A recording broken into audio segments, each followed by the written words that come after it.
Bismillahirrahmanirrahim. Alhamdulillah. Wassalatu wassalamu ala Rasulillah wa ala alihi wa ashabihi wa man tabi'ahum bi ihsan ila yaumil din. Amma ba'd.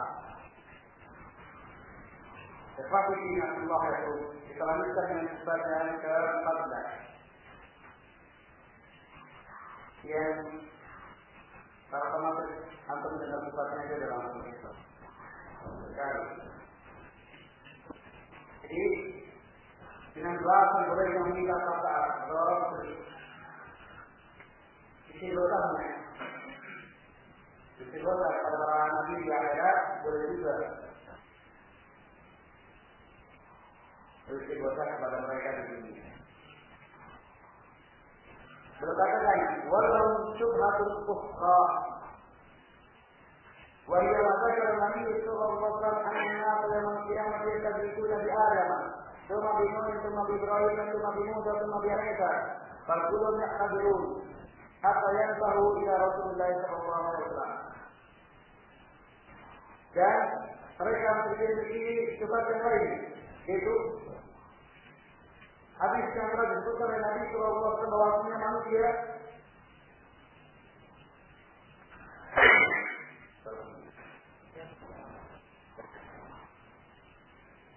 bahwasanya manusia pada hari kiamat akan beristighosah. Istighosah adalah meminta untuk diberikan bos pada musibah yang sedang dialami. Jadi meminta agar diberikan atau musibah yang sedang dialami untuk dihilangkan. Memohon bantuan untuk melepaskan diri dari kesulitan. Mereka bersifat kepada Adam, kemudian Nuh, kemudian Ibrahim, kemudian Musa, kemudian Isa. Namun seluruhnya menyatakan ketidakpersediaan. Mereka berkumpul ketika kita memenuhi permintaan mereka. Sampai kemudian berakhir kepada Rasulullah sallallahu alaihi wasallam. Maka Rasulullah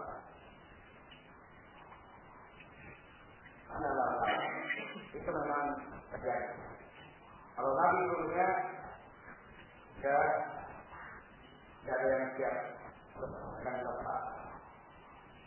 Apa saja. Jadi kita tahu dulu semua. Ini kita menasabah dulu semua. Apa alasan di jalannya?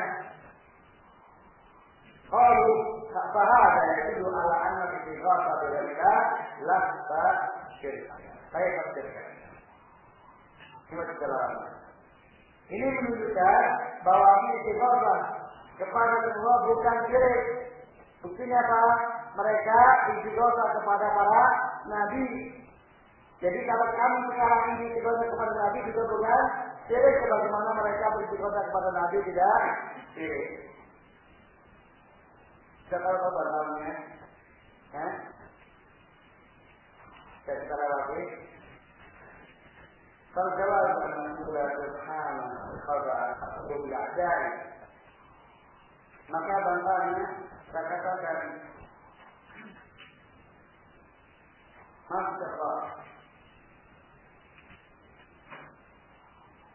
Dan yang telah mengunci hati itu musuhnya. Fa'inna istighosata bil makhluqi bima yaqdiru la tunkiruha. Karena kalau istighosah kepada makhluk di dalam perkara yang dia itu mampu, makhluk itu mampu, kan tidak dikalinya. Perbincangan kita bukan perbincangan istighosah kepada yang hadir dalam perkara yang dia mampu, dalam perkara yang mampu. Perbincangan kita dari istighosah yang hadir kepada hamba. Karena Allah Taala kita semoga Fastaghfirullah dari syari ala ladin aduhi. Bagaimana Allah berfirman dalam kitab Musa, maka memberi istighosah orang yang dari kelompoknya atas orang yang dari musuhnya. Kalau seorang dari Israel beristighosah kepada Musa, untuk menghadapi salah seorang dari kaum Fir'aun. Bagaimana yastaghithul insanu bi ashabihi fil harb. Sebagaimana juga seorang beristighosa kepada temannya dalam perang. Bantu aku ini, bantu kepegang musuh bantu. Ini namanya apa isi? Istighosa. Bunuh dia. Ini namanya istighosa. Tidak ingkari, kami tidak mengingkarinya. Wa ghairihi fi asya'i yaqdiru 'alaiha al-makhluq. Dan selain dari itu dalam perkara-perkara di kaidahnya, dalam perkara-perkara yang makhluk mampu. Wa nahnu ankarna al-istighatsah al-ibadah. Ala yaf'aluna 'inda qubur al-awliya aw fi ghaibatihim fil asya' allati la yaqdiru 'alaiha illa Allah Ta'ala. Namun kami mengingkari istighatsah ibadah. Apa itu istighatsah ibadah? Dobitnya, patokannya. Contohnya adalah yang dilakukan oleh mereka terhadap kuburan para wali. Ini berarti kepada empat. Istighatsah kepada empat. Yang kedua fi ghaibatihim. Istighatsah kepada yang gaib atau fil asya allati la yaqdiru 'alaiha illallah. Atau istighatsah kepada seseorang walaupun dia hidup dan hadir tapi dalam perkara yang tidak mampu atasnya kecuali Allah Ta'ala. Itu yang kita mengingkarinya. Itu yang kita katakan syirik akbar. Maka menurut sampaikan, idza sabata dzalika, apabila telah jelas hal itu, telah terbukti hal itu, bahwa yang kami ingkari istighatsah model yang salah satu dan nomor 3 tersebut, dan kami tidak mengingkari istighatsah model yang keempat. Fal istighatsatu bil abja yaumil qiyamah yuriduna minhum ayyadallaha ayyuhasiba an-nas hatta yasariha ahlul jannah min karbil mauqif. Maka istighatsahnya mereka terhadap para nabi pada hari kiamat, mereka menginginkan dari para nabi tersebut agar para nabi berdoa kepada Allah agar Allah segera menghisab manusia sehingga ahli jannah segera beristirahat dari kesulitan mauqif, yaitu pada mahsyar. Wa hadza jaizun fid dunya wal akhirah. Dan permintaan seperti ini boleh baik di dunia maupun di akhirat. Itu apa? Datang kepada Nabi, ya Rasulullah, ud'uni, ud'ullah. Boleh meminta kepada Rasulullah untuk urusan dunia atau untuk urusan akhirat, meminta doanya Rasulullah tatkala Rasulullah masih hidup di dunia. Sebagaimana juga boleh meminta kepada beliau kapan? Besok di akhirat. Tatkala apa? Sama-sama hidup dan bertemu, hadir. Posisinya sama-sama hidup. Hidupnya artinya posisinya sama-sama di alam yang sama, bukan di alam yang berbeda. Alam yang sama dan hadir, bukan di alam yang berbeda. Walaupun di hadir tapi di alam yang berbeda, maka tidaklah boleh. Matinya ada di sini, tapi sudah mampus, maka tidak boleh. Tidak boleh untuk kemudian juga berdoa kepadanya, meminta doa darinya.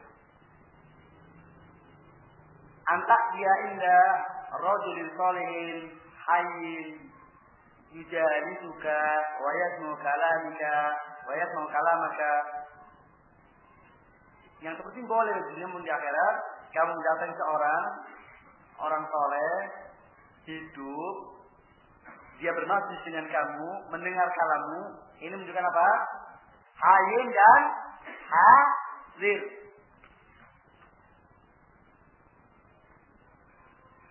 Hayyin, hadir. Tapi kalau kemudian buta dan tuli, kemudian kamu di sampingnya, boleh? Tidak boleh karena dia tidak mendengar dan juga tidak melihat akan permintaanmu. Jadi ini maksudnya. Jadi dia hadir dan hidup Namanya hadirnya kita bisa berkawan-kawan dengan dia.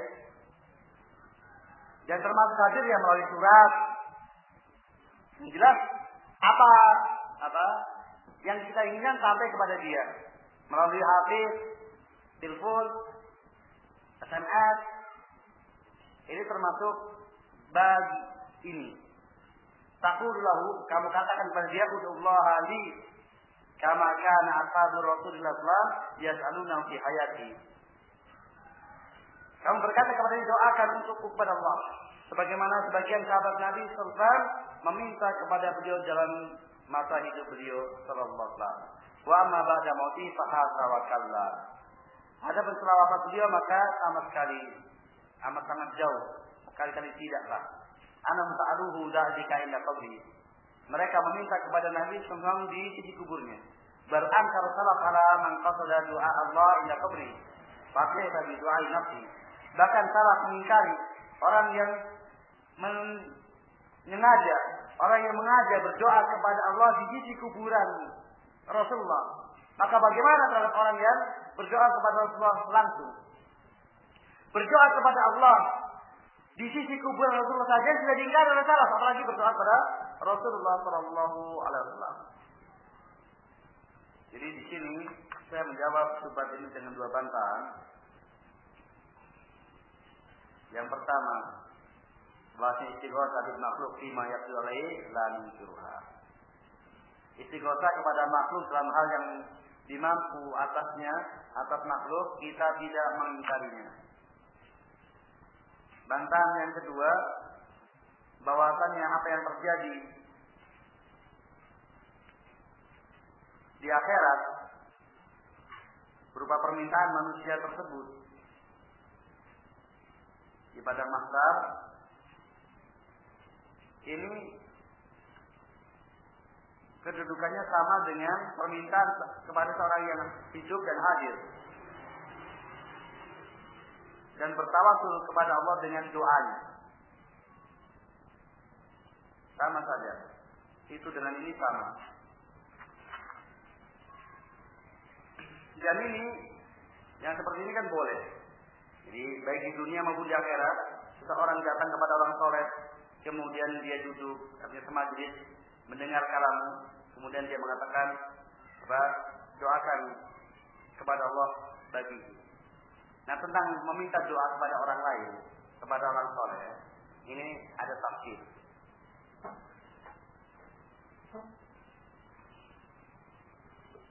Kalau dia meminta kepada orang lain untuk kepentingan diri sendiri saja, hajat dia, maka aula tarku. Lebih baik untuk dia meninggalkan. Jadi tidak usah meminta doanya orang soleh untuk dirinya. Jadi sebaiknya tidak melakukan hal itu. Bukan haram ya. Boleh tapi aula tarku.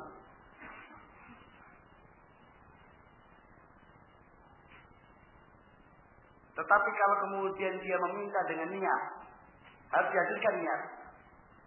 Agar di samping dia mendapatkan manfaat dari doa tersebut juga yang mendoakan mendapatkan manfaat, maka silakan. Jadi agar nanti kan malaikat kan amin wala kami sama ta'al. Jadi semoga mengabulkan dan bagimu sebagaimana apa yang kamu minta. Kalau kamu doakan orang lain kan didoakan oleh malaikat, kamu juga mendapatkan apa yang kamu mintakan untuk saudaramu. Nah, kita niatkan setelah meminta agar saudara kita mendapatkan kebaikan itu, maka silakan. Maksudnya ini yang kedua. Nah, jadi kita meminta doanya orang soleh agar orang soleh mendapatkan manfaat dari doanya dia kepada Allah. Bukan kita mencari manfaat pribadi, tapi juga mencari manfaat pribadi dan manfaat untuk dia. Tapi itu harus hadir dalam niat. Harus memang kita menghadirkan di dalam niat kita. Saya ingin memberikan pahala kepada yang memberikan sebab untuk si fulan mendapatkan pahala dengan doanya dan mendapatkan manfaat dengan doanya dia kepada saya. Kemudian yang ketiga, kalau mendoakan bagi maslahat kaum muslimin, meminta untuk doanya maslahat kaum muslimin secara umum. Maka ini silakan. Oleh karena itu tidak diriwayatkan dari kibar sahabat mereka berdoa meminta doanya Rasulullah SAW untuk kepentingan mereka sendiri ya, untuk kepentingan pribadi. Kecuali kepentingan apa? Kaum muslimin secara umum. Jadi kibar para sahabat tidaklah meriwayatkan mereka meminta, ya Rasulullah doakan untuk saya. Adapun doa mungkin yang dijadikan alasan Rasulullah tatkala ada rombongan haji, la tansawna ya ikhwan la tansawna di doa itu. Wahai saudara kami, janganlah kalian lupakan dengan doa. Janganlah engkau lupakan kami dengan doa kalian. Ini hadisnya dhaif. Hadisnya dhaif dan kalaupun sahih maka dibawa kepada untuk maslahah apa? Masalah umum, bukan masalah pribadi Rasulullah sallallahu alaihi wasallam. Datang tauna. Jangan kalian lupakan kami, hanya umum. Bukan ud'ullah li. Doakan kepada Allah untukku. Tapi ud'ullah lil muslimin. Nah, itu silakan. Karena pada dasarnya memang meminta kepada seorang itu tidak boleh. Karena pada meminta orang lain ada 3 mafasid. Meminta kepada orang lain kecuali soalul ilmi ya, kecuali soal al-ilmi. Karena diberi apa selalu ada zikrin kuntum la ta'lamun. Di samping merepotkan orang lain, satu. Yang kedua, menghinakan diri di hadapan orang lain. Yang pertama merepotkan orang lain, zalimul lil ghair, mendolimi orang lain. Yang kedua, menghinakan dirinya di hadapan orang lain, zalimul li nafsi. Yang ketiga, adanya istiqar kepada Allah dan ini syirik. Jadi ada unsur istiqar, butuh kepada Allah Ta'ala dan ini syirik. Itulah mafasid dari meminta kepada makhluk. Maka al-aqlu as-su'al di luar al-ilmu adalah at-tahrif. Demikian kata terusnya, as-su'al al-khalqil aql muharram. Ya, adapun setelah wafatnya, jadi itu dilakukan oleh para sahabat Nabi SAW tatkala sama hidup. Walaupun tidak dapat saya kibar para sahabat, kecuali untuk kepentingan kaum muslim secara umum. Kalau untuk kepentingan pribadi, tidak dilakukan oleh kibar para sahabat. Yang menunjukkan memang tarkuhu aula. Ini Rasul masih hidup saja mereka tidak aneh, tidak biasa meminta Rasul untuk kepentingan pribadinya. Apalagi setelah wafatnya, hatta wakalla. Dan dalil-dalil tentang tidaknya para sahabat meminta kepada Rasul setelah wafatnya terlalu banyak. Sebagaimana sudah saya sampaikan tentang kisah berfoto dan juga pengingkaran para sahabat terhadap orang yang berdoa kepada Rasulullah, berdoa kepada Allah di sisi Rasulullah SAW. Jadi sangat jelas tentang tidak adanya sama sekali salaf melakukan demikian. Bahkan para salaf mengingkarinya. Setelah sahabat pun mengingkarinya. Seperti cucu-cucu Rasulullah yang sudah saya ceritakan, mereka mengingkarinya. Hasan bin Husain, Hasan bin Ali bin Abi Thalib. Demikian juga Husain bin Ali bin Abi Thalib. Itu mengingkari. Tatkala ada orang datang ke kuburan mbahnya, kuburan Rasulullah SAW, bukan malah bangga ya, bukan malah bangga. Ada orang datang ke kuburan mbahnya berdoa kepada Allah di situ. Kalau sekarang orang bangga sekali kuburan mbahnya didatangi orang. Kuburan itu mbah saya itu. Ramai orang, iya itu mbah saya itu. Bangga.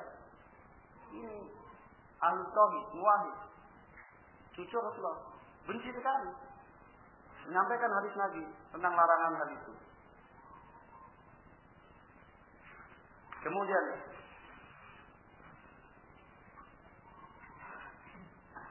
saya sampaikan bagaimana sudah saya singgung. Jadi kalau kemudian mereka berdalil bahwasanya kehidupan setelah mati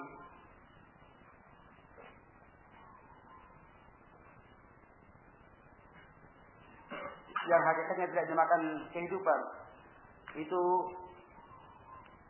seperti kehidupan di dunia, demikian juga kehidupan di hari akhirat hukumnya sama saja dengan sebelum matinya, karena mereka hidup di kubur mereka, kemudian juga mereka hidup setelah itu, maka tidak ada bedanya. Yang jelas mereka hidup, di kubur hidup, di akhirat pun hidup. Sekarang pun hidup, di dunia hidup, di kubur hidup, di akhirat hidup. Kemudian hakikatnya di perut ibunya juga hidup. Jadi mungkin sekaligus ralat apa yang sudah saya sampaikan. Jadi kehidupan itu ada dua dan kematian ada dua. Manusia mengalami 4 fase, 2 kematian dan 2 kehidupan. Dua kematian yaitu mana? Di perut ibunya. Di alam ruh, tapi ruh sudah tatkala di perut ibunya, di janin. Kehidupan janin. Kehidupan janin hidup atau janin hidup tidak? Hidup. Di USG, ini hidup. Tapi ya mati kan itu, karena belum itu mati secara syariat. Secara hukum dia mati walaupun hidup. Kemudian kehidupan di dunia ini hidup. Kemudian kehidupan di alam barzah ini kematian. Kemudian kehidupan di akhirat ini hidup lagi. Jadi 2 kehidupan dan 2 kematian. Sebagaimana firman Allah Ta'ala dalam surat Ghafir, surat Al-Mu'min ayat 11. Qalu Rabbana amattana snataini wa ahyaytana snataini. Mereka menjawab, ya Tuhan kami, Engkau telah mematikan kami 2 kali dan telah menghidupkan kami 2 kali pula. Ini menunjukkan bahwa kita mengalami 4 keadaan. Kematian, 2 kematian dan 2 kehidupan. 2 kematian maksudnya adalah kehidupan janin dan kehidupan alam barzah. 2 kehidupan maksudnya kehidupan dunia dan kehidupan akhirat. Maka sebagaimana tidak boleh meminta kepada janin, demikian juga tidak boleh meminta kepada ashabul kubur, karena apa? Mati. Sebagaimana boleh meminta kepada orang hidup di dunia, demikian juga boleh tatkala kita di akhirat. Sama-sama di akhirat kelak. Kemudian sifat yang ke-15. Ini persis dengan sebelumnya, sejenis dengan sifat sebelumnya. Tentang penawaran Jibril kepada Ibrahim alaihissalam untuk menghilangkan musibah yang sedang dialaminya. Tatkala beliau mau dilemparkan ke dalam bara api. Kalau itu syirik maka tentunya tidak boleh. Beliau katakan walahum syubatun ukhra wa yaqisatu Ibrahim lama ulqiya fin nar ihtarada lahu Jibril fil hawa faqala alaka haja faqala Ibrahim alaihissalam amma ilaika salah. Dan bagi kaum musyrikin ada sifat yang lainnya, yaitu kisah Ibrahim tatkala mau dilemparkan ke dalam api. Jibril menawarkan kepadanya sementara dia di hawa, di angkasa. Faqal alaka haja, apakah ada kebutuhan dari Jibril? Ya Ibrahim, mungkin ada sesuatu yang bisa saya bantu? Faqal Ibrahim, maka Ibrahim mengatakan, "Salam amma ilaika fala." Kalau minta bantuan kepadamu, tidak. Maka dohirnya dia minta bantuan kepada siapa? Kepada Allah. Maka riwayat tambahan bahwasanya biarkan, ya, Allah sudah tahu apa yang saya alami. Saya mencukupkan diri dengan pengetahuan Allah. Itu dhaif. Tambahan seperti itu dhaif. Karena seorang mukmin itu diperintahkan untuk meminta kepada Allah kebutuhan baik dunianya maupun ukhrawinya. Tidak kemudian menyukupkan diri dengan Allah sudah tahu kalau saya kepingin berbeda, saya kepingin lulus, tidak usah berdoa, Allah sudah tahu. Karena Allah tahu apa yang dalam hati saya. Nah, tidak demikian. Tetap diperintahkan untuk ud'uni astajib lakum. Berdoa. Jadi bukan thariqah mukmin muwahhid yang menunjukkan diri dengan ilmu Allah Ta'ala dari apa yang dia inginkan. Kemudian dia tidak berdoa kepada Allah Ta'ala dari apa yang dia inginkan.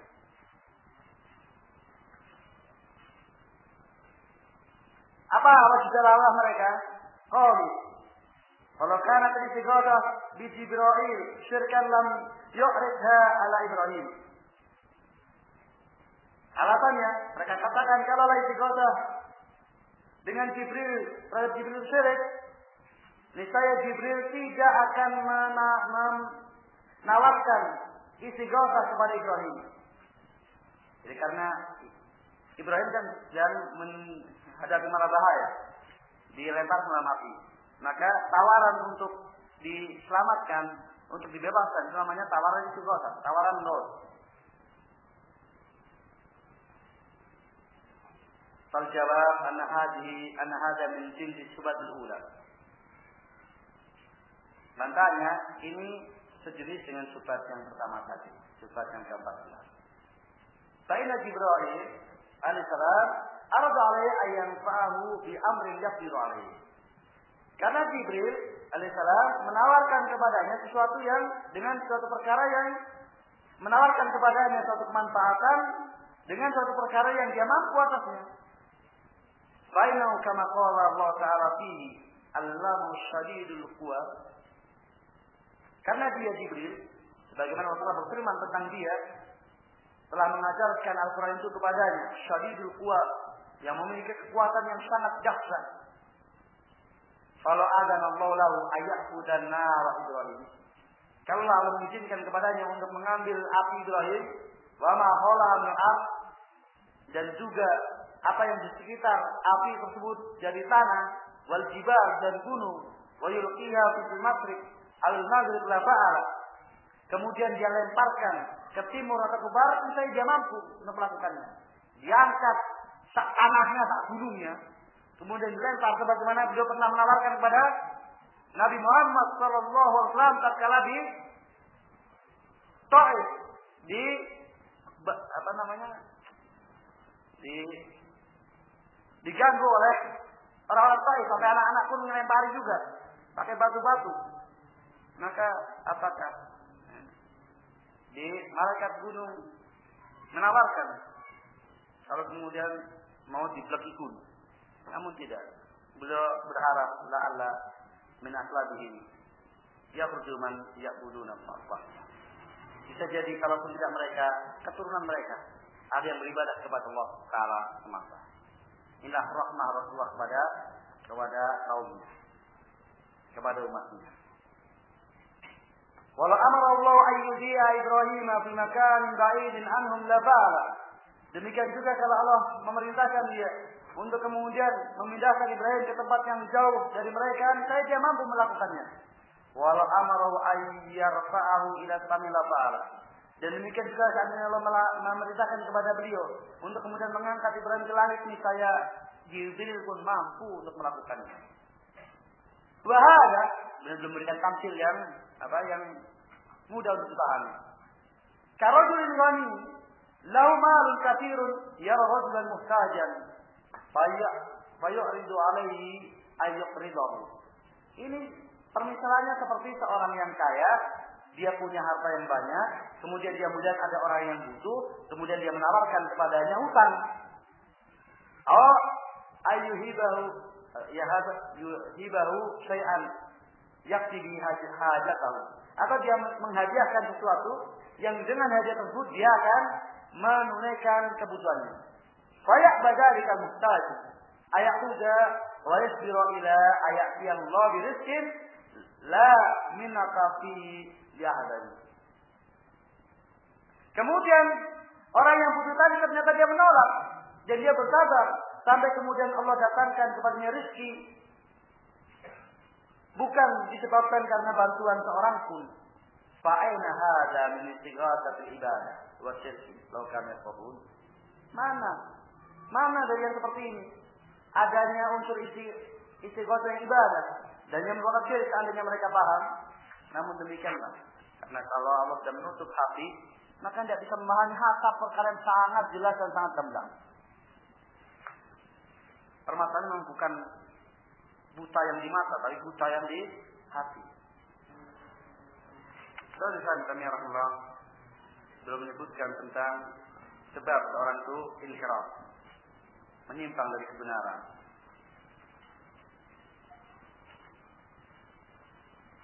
Secara global kembalinya kepada dua sebab.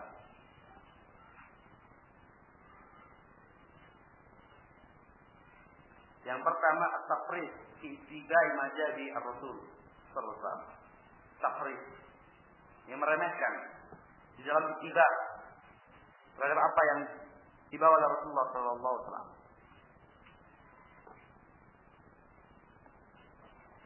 Yang kedua, tarkun nazar wal istidlal al-musil ila ma'rifatul haq. Meninggalkan memperhatikan dan mempelajari dalil-dalil yang bisa mengantarkan kepada pengenalan kepada al-haq. Jadi tidak mau beristidlal. Sehingga betul-betul dia berprinsip kepada sesuatu karena adanya dalil yang dia yakini istidlalnya. Maka mempelajari dalil lengkap dengan wajib dalalahnya, ini perkara yang sangat mendukung seseorang untuk tetap istiqamah di atas shariat, karena dia bukan taklid, dia bukan muqallid, sehingga tidak mudah digoncangkan. Saya berprinsip seperti ini karena apa? Karena saya tahu ada dalilnya dan saya paham wajib dalalahnya. Maka sebagaimana sudah saya sampaikan, ini kisah yang ma'ruf di kalangan orang-orang Arab sana. Seseorang yang dikatakan kepadanya, kamu itu begitu karena taklid kepada Muhammad Wahab saja. Maka seandainya Muhammad Wahab pun bangkit dari kuburnya dan mengatakan apa? Bahwasanya apa yang saya ajarkan itu keliru, tinggalkan, maka saya tidak akan mengikuti. Saya bukan mengikuti karena perkataan dia, tapi karena itu hak. Sehingga kalau dia mengatakan itu batil, saya tidak akan turuti.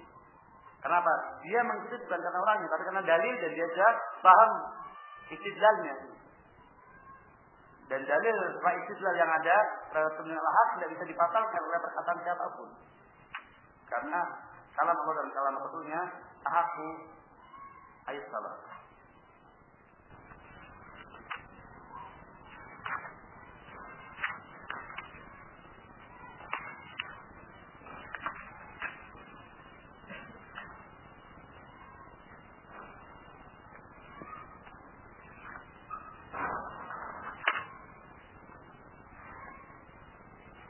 Nah demikian ikhwatiddin sallallahu alaikum.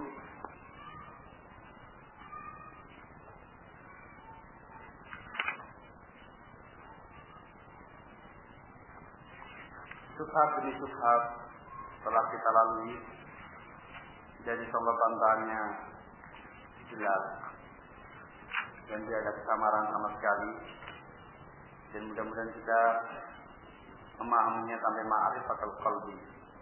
Dan ingat bahwasanya ilmu sahih bagaimana ilmu yang lainnya butuh murojaah, butuh istimrar. Maka semakin dimurojaah semakin kecil kemungkinannya untuk dilupakan. Namun semakin jarang dimurojaah maka semakin besar kemungkinan untuk kemudian lupa dan kelalaian dari kalbu kita. Untuk itu bagaimana nasihat para ulama, para masyayikh untuk istimam. Dan bagaimana diriwayatkan, dikisahkan, dibawakan oleh Syekh Abdul Malik Al-Hamdani dalam situ Durabnya menjelang wafatnya Syekh Ahmad Jami, yang beliau dikenal dalam kehidupannya istimam beberapa permasalahan akidah, menutup hidupnya pun dengan wasiat seperti itu. Usikum al-aqidah, al-aqidah, al-aqidah, usikum. Kemudian wafat. Seperti apa? sebelum wafatnya Yakub, dan juga Rasulullah Shallallahu Alaihi Wasallam menasihati dan memberikan peringatan tentang masalah akidah, kebersihan tauhid. Nah, demikianlah. Maka alamat dari kebaikan tatkala kemudian kita bersungguh-sungguh untuk mempelajari tauhid dan berusaha untuk mengistimrar, mudawam, tafasil tauhid, tafasil syirik, lengkap dengan wasailnya. Mudah-mudahan dengan demikian kita telah melangkah, mengambil asbab untuk sa'adah di dunia wal akhirah. Subhanallahumma wa bihamdika asyhadu an la ilaha illa anta astaghfiruka wa atubu ilaik.